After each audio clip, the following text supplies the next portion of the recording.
Hello everybody, and welcome to Theology 101. Today we are going to look at the book of Psalms. The book of Psalms is the 19th book of the Old Testament. The Hebrew Bible has 3 sections: the Law, Prophets, and Writings. The Law consists of the first 5 books of the Old Testament. The Prophet is made up of 8 books divided into the former prophets and the latter prophets. The Writings consist of religious poetry and wisdom literature. Jesus refers to the 3-part division of the Hebrew Bible this way: that everything written about me in the law of Moses and the prophets and the Psalms must be fulfilled, showing that Psalms appears in the writing section. The title Psalms comes from the Greek translation of the Old Testament called the Septuagint. Now, the primary use of the book of Psalms during the Old Testament period was in the public corporate worship of Israel. Psalms has rightly been called the Hymnbook of the Old Testament. The Psalms were sung in the temple on Mount Zion, as Psalm 65 states. Praise is due to you, O God, in Zion, and to you shall vows be performed. We shall be satisfied with the goodness of your house,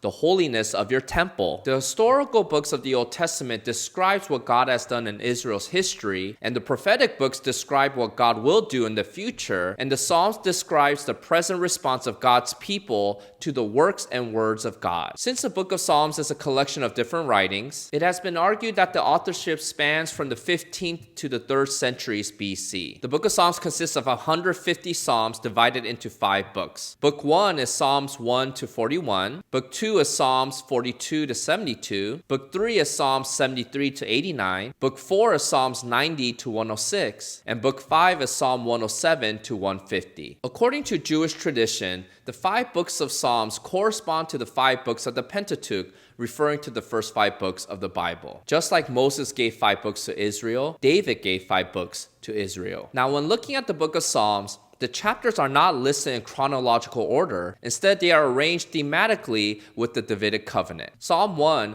functions as an introduction to the entire book, which means Psalm 2 functions as an introduction to Book 1 and introduces the idea of the Davidic covenant by alluding to language from 2 Samuel chapter 7 verse 14 and celebrates the covenant of kingship given to David and his descendant, namely the son of David. Then, in Psalm 41, the final chapter of Book 1, David echoes the language of rebellious kings of the earth from Psalm 2 by writing that God will protect him from them. In Psalm 72, the final chapter in Book 2, it shows Solomon's prayer regarding justice, dominion over enemies, and a blessed life, which are given to him because of the covenant promises given to his father David. So the covenant made with David in Psalm chapter 2 will secure David from his enemies in Psalm chapter 41, which is passed to his son in Psalm chapter 72. Then Psalm chapter 89, which ends Book 3, makes explicit references to the Davidic covenant, but is concerned with the downfall of the Davidic dynasty. At the end of Psalm chapter 89, it seems that the Davidic covenant would not be fulfilled, and the hope for a future son of David seems unlikely. Lord,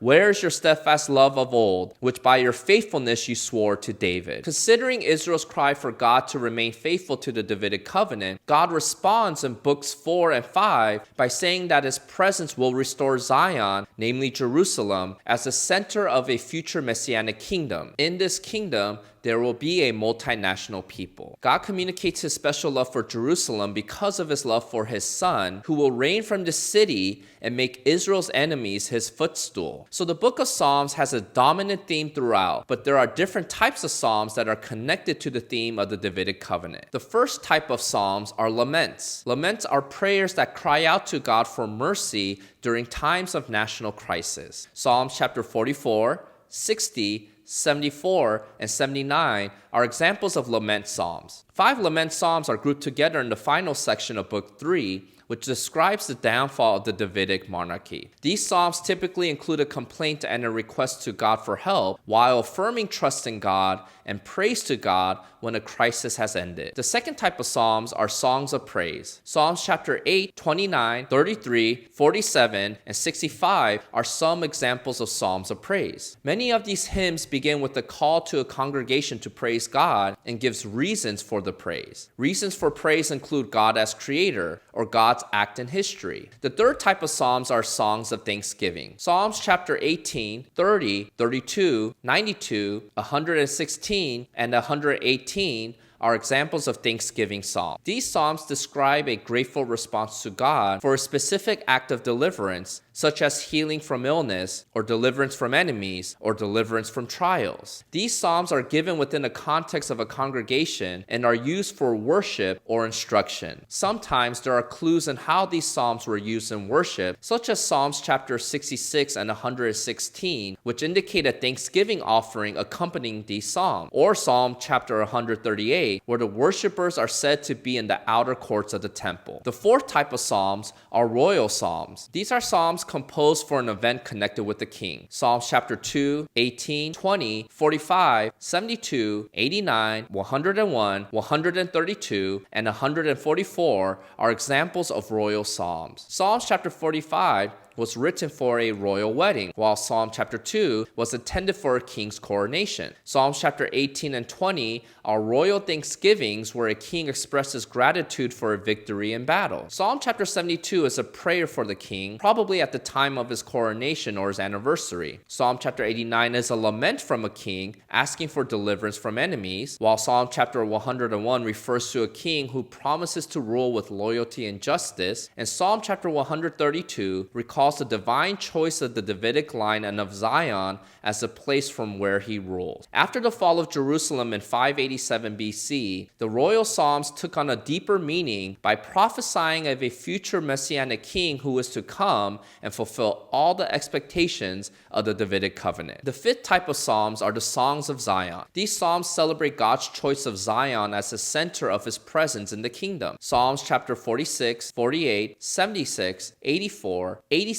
and 122 are examples of this type of psalm. The final type of psalms are wisdom psalms. Psalms chapter 37, 39, 73, 112, and 127 are examples of this type of psalms. Usually these psalms are not addressed to God, but reflect on the problems of life and provides advice on how to live life wisely. These psalms are typically linked with other wisdom literature, such as the book of Proverbs, Job, and Ecclesiastes. Wisdom literature usually come in two forms: short sayings as seen in Proverbs, or reflective essays as seen in Ecclesiastes. Both forms are found throughout these psalms. Although the book of Psalms was for the purpose of Israel's corporate worship, it also helps God's people today. This book reminds us that we can also lament and express grief to God. It reminds us that we must remember who God is and what he has done in history. It reminds us that God is faithful to his promises and we can rest in his sovereignty and have joy in all circumstances. As a hymn book of the Old Testament, the book of Psalms still provide a framework for Christians on how we can continue to worship the God of Israel today. Thank you to today's sponsor, On Reverence.